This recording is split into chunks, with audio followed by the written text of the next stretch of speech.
Hi, I'd like to do a little bit of teaching about the secondary target of emotion vulnerability and use that as a way to talk about informal exposure or weaving in exposure-based procedures to move toward more normative emotional experience and expression.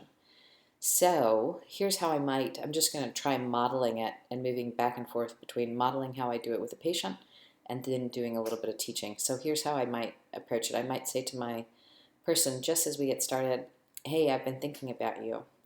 And I think I see a pattern that is going across different problems and also across time, but I'm not sure if I have the pattern right, and I'd like to talk it over with you and show you what I mean. Could we add that to our agenda today? And let's say they say yes. And then I would say, okay, so here's what I think I am seeing.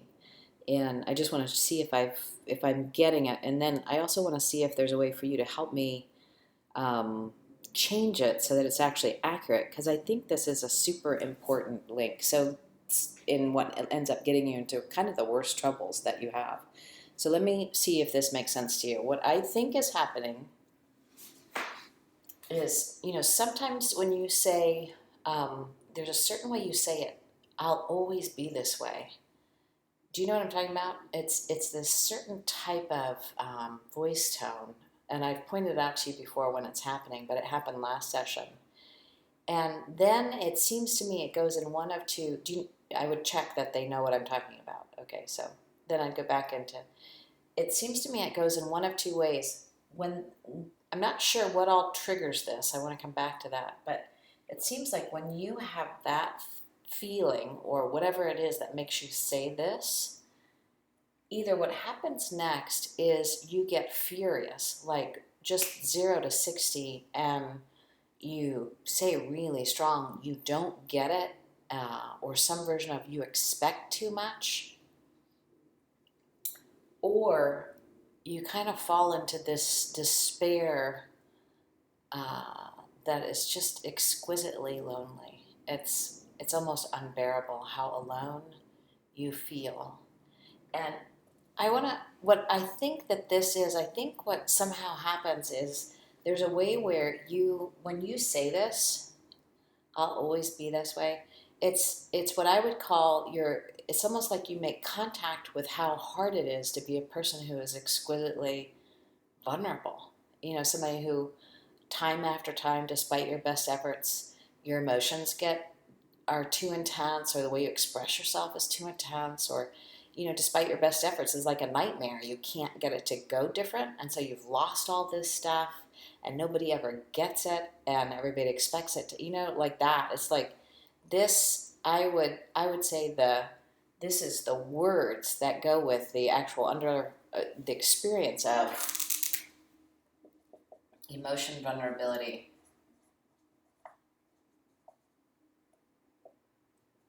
And I would check that they get what I'm talking about. And I might give out actually a section from my book or Linehan's book that describes that secondary target.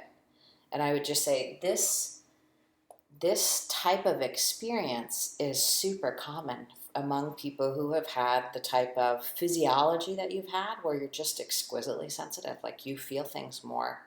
It's just more intense, and you've had real stretches in your life where you've been overwhelmed by that intensity. And you've done the best you can. In many ways, I think you've done amazing. You may not always feel thrilled about how you've coped, but, like if you think about it, it's more like most people have, not even a backpack, and you have had an 80-pound backpack to get through life all the time with, just in terms of straight burden. Blah, blah. So lots of validation, checking if that's it.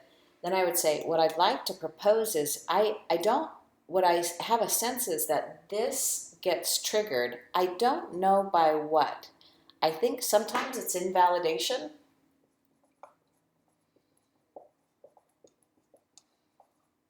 And I might pause and actually explore the cues. Like if I was going to set that off, once we've got that it defined, what would I say? What would I do? What do other people's do? And then I would say, and then I feel like sometimes what happens with anger, when that gets triggered, when you go this way of responding to, I'll always be this way, you don't get it, you don't understand, you're asking too much, there's a whole sequence that seems to happen that used to end up with you doing very extreme things in a relationship, doesn't so much anymore.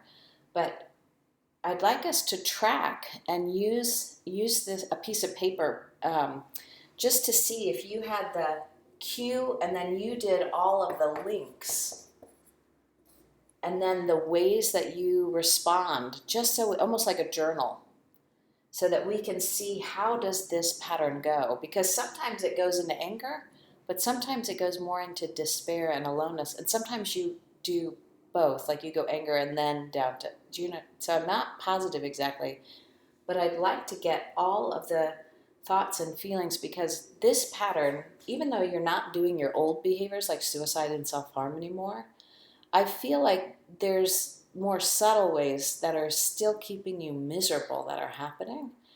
And there's still subtle ways where you're kind of like taking your hands off the wheel. Like you give up, you pull back, you isolate. Do you know what I'm talking about? Is this accurate? Okay, so your assignment this week would be to see if you can just take this piece of paper, we'll put this on a piece of paper, I'd like you actually to draw it out the way you would, and I'd like you to use this as your diary card. Just if you notice that this pattern happens, seeing if you can observe and describe how the pattern unfolds.